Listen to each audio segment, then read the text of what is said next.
मेरा नाम प्रोफेसर निसार अहमद राव है। मैं डायरेक्टर ओजा institute of chest disease university of health sciences हूँ।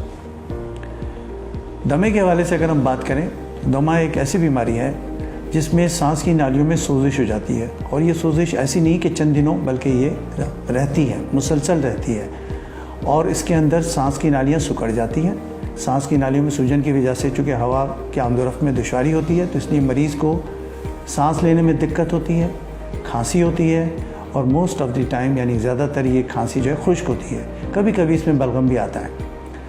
मरीज़ की अलामात जो होती हैं, मरीज़ ये कहता है कि जी मुझे सांस फूल रहा है, या ये कहता है मेरा सीना जकड़ गया है, या यूँ कहेगा मरीज़ कि मुझे नज़ला सीने में जाके उतर जाता है। जब भी मुझे नज़ला होता है वो सीने में उतर जाता है, और ये काफ़ी दिनों के बाद ठीक होता है। इसकी तशख़ीस आसान होती है, लेकिन एक आम आदमी नहीं कर सकता। डॉक्टर जो है मुआयना करता है। आमतौर पे चूँकि ये सिम्टम जो होते हैं इस तरह होते हैं कि होते हैं ठीक हो जाते हैं, यानी एपिसोड्स में होते हैं ठीक हो जाते हैं। इन मरीज़ों में कुछ चीज़ें होती है जिससे सांस बढ़ जाता है, जैसे कि सीने में अगर जलन हो उससे बढ़ जाता है, या नज़ला नाक के पीछे से गले में गिरते हैं उससे बढ़ जाता है, या घर के अंदर आपके पास परिंदे वगैरह से बढ़ जाता है। सीने में कभी कभी मरीज़ शिकायत करता है कि मुझे सीने से सीटी की आवाज़ आती है। इसका इलाज इन्हेलर्स हैं, मतलब वो दवाएं हैं जो कि सांस की नाली के ज़रिए सीधे मुंह के ज़रिए सीधे सांस की नाली में जाएं। इसमें इन्हेलर आते हैं, और दूसरा जो है ड्राई पाउडर इन्हेलर हैं, या फिर ये मीटर डोज इन्हेलर है। डॉक्टर आपको इसके मुतालिक बताएगा कैसे इस्तेमाल करने हैं, और साथ ही साथ आपको दवा प्रिस्क्राइब भी करेगा। आमतौर पर इसमें इन्हेल्ड स्टीरॉयड होते हैं, यानी कि स्टीरॉयड होते हैं जो अगर गोली की शक्ल में, इंजेक्शन की शक्ल में लिए जाएँ तो बहुत नुकसान करते हैं लंबे अरसे तक इस्तेमाल करने पर, लेकिन अगर इन्हेलर के थ्रू लें तो ये चूँकि खफीफ मिकदार में होते हैं, और ये इनका काम सिर्फ सांस की नालियों की सूजन को कम करना होता है, और जिस्म में नहीं जाते, तो इससे उनका नुकसान नहीं होता। लेकिन अहम चीज़ ये है कि इनको रेगुलर इस्तेमाल किया जाए, जिस तरह डॉक्टर आपको बताए। उसकी खुराक एडजस्ट करनी पड़ती है, इसलिए ये नहीं कि अगर एक दफ़ा डॉक्टर ने लिख दिया और आप मुसलसल इस्तेमाल करते रहें, बल्कि उसको आप डॉक्टर को महीने से लेके 1.5 महीने के दरमियान उसको दोबारा चेक करवाएं, ताकि उसकी दवा की कमी ज़्यादती जो करनी है वो आपको कर सके।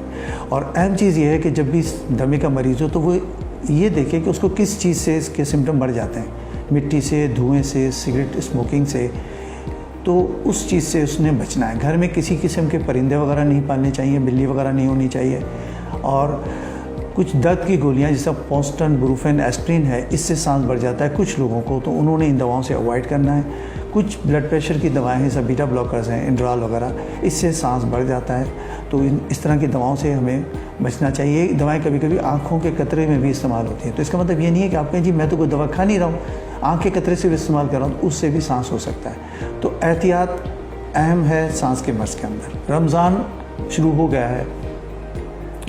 रमज़ान एक बाबरकत महीना है।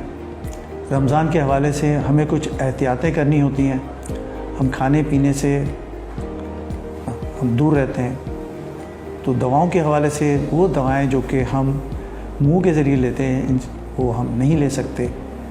इन्हेलर के हवाले से कुछ कंट्रोवर्सी ज़रूर है कि इन्हेलर आप सांस के मरीज़ ले सकते हैं, नहीं ले सकते, लेकिन ज़्यादातर लोग इस बात पर मुत्तफ़िक हैं कि चूँकि ये सिर्फ गैस नहीं है बल्कि इसमें दवा भी होती है, तो इसको नहीं लेना चाहिए। रमज़ान के अंदर चूँकि सांस के मरीज़, अगर वो मरीज़ जो कि जिनको शदीद सांस है, वो बेहतर है कि रोज़ा न रखें, चूँकि उसमें दवाएं 6-6 घंटे से भी देनी होती हैं, तो वो रोज़ा नहीं रख सकते। चूँकि आजकल रोज़ा 15 घंटे का है तकरीबन, तो इसमें वो रोज़ा नहीं रख सकते, वो अवॉइड करें। लेकिन जिनके सांस जो है कंट्रोल है दवाओं पर, और आमतौर पर दवाएं 2 दफ़ा दी जाती हैं, सुबह और शाम, तो वो लोग तो रोज़ा रख सकते हैं, उनको कोई इशू नहीं है। लेकिन अहम चीज़ ये है कि सुबह रोज़ा रखने से पहले इन्हेलर अपने इस्तेमाल करें, और इफ्तार के बाद फ़ौरन अपने इन्हेलर ले लें, ताकि कंटिन्यूटी जो है वो रहे, और इन दवाओं के जो असरात हैं जिस्म के अंदर वो रहें।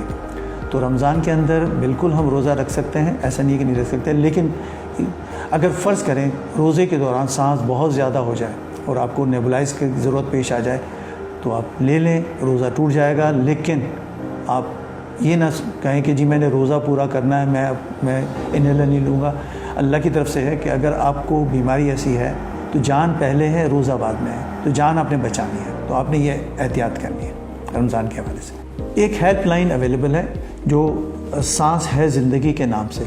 जिसका नंबर है 111-111-465, जिस पे आप सांस के हवाले से, दमे के हवाले से मालूमात ले सकते हैं।